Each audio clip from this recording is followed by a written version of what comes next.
Bonjour Marie-Lise Lamonté. Vous avez créé la méthode harmonisation énergétique en chemin. Pouvez-vous nous en parler davantage? Bien, premièrement, l'école Anshma est une école énergétique qui existe depuis plusieurs années et dont j'ai été co-créatrice avec mon époux qui est décédé en l'an 2000. Et donc, dans cette école, nous avons formé des intervenants en harmonisation énergétique. Et l'harmonisation énergétique est une méthode d'intervention qui aide à agir sur le corps physique et aussi notre champ magnétique et tous les corps subtils qui enveloppent notre corps physique, ce qu'on appelle le cocon de lumière. C'est une méthode qui a pour but d'aider la personne qui reçoit le soin de, de s'harmoniser avec sa propre lumière intérieure et de mieux vivre son quotidien en harmonisation avec soi-même, ses émotions, son mental, sa psyché, mais aussi en harmonisation avec l'énergie du cœur, en harmonisation aussi avec l'univers. Parce que souvent, notre corps est enfermé dans des émotions, dans des formes pensées, dans des tensions. Et c'est pas juste au point de vue physique que cet enfermement se vit, ni juste au point de vue mental, mais c'est bien aussi dans tout ce qui enveloppe notre corps physique, parce que notre corps est soutenu par des corps de lumière, des corps vibratoires, qu'à l'œil nu, on ne voit pas nécessairement, mais que si on développe un peu notre vision, notre troisième œil, nous pouvons ressentir ces corps.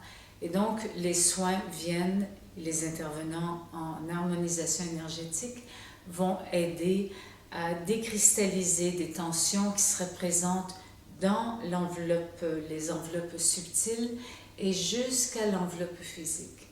Donc c'est une méthode qui aide beaucoup, et c'est pour ça que ça s'appelle harmonisation énergétique, qui aide à se réunifier à son cœur, à sa conscience, à son pouvoir d'agir, et aussi en relation avec les autres et l'univers.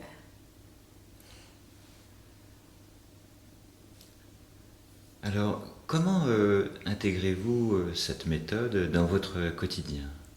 Ça, cette méthode fait partie de mon quotidien. Euh, Tous les matins, je m'auto-traite, entre guillemets, c'est-à-dire je me fais un soin vibratoire. Et le soir aussi, avant de me coucher, j'harmonise mes corps subtils, j'harmonise mon cocon de lumière. Donc c'est quelque chose que j'ai intégré.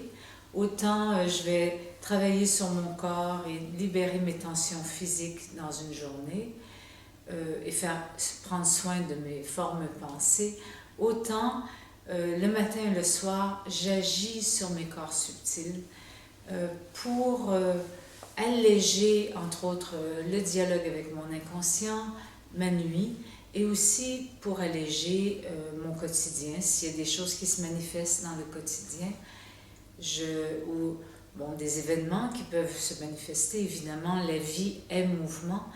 Donc je prends le temps de m'auto-harmoniser et ces auto-harmonisations sont transmises dans les formations, dans des séminaires et aussi dans des livres que j'ai écrits avec M. Jérôme Manger.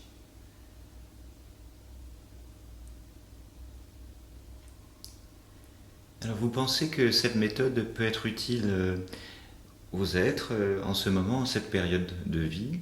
Ah, c'est sûr. Finalement, nous ne vivons pas en tant qu'êtres humains avec la conscience de nos corps subtils. Et souvent, les gens ne sont même pas conscients qu'ils ont un corps. Alors imaginez, nous partons de loin dans notre société. Et pourtant, ce serait merveilleux si ces outils d'auto-harmonisation énergétique étaient transmis à la petite école pour que les enfants puissent reconnaître leur cocon de lumière, ce qui entoure leur petit corps physique, et transmis même à nos adolescents, aux adultes. Donc, je préconise que ces autotraitements, parce que c'est très important d'avoir le pouvoir sur soi, de pouvoir agir sur soi, et pas toujours dépendre d'un praticien, d'un intervenant. Donc, ça fait partie d'une hygiène. Autant on va se brosser les dents, autant on pourrait harmoniser nos corps subtils, une hygiène de vie, une santé énergétique. Donc, évidemment, moi, je le préconise pour tout le monde.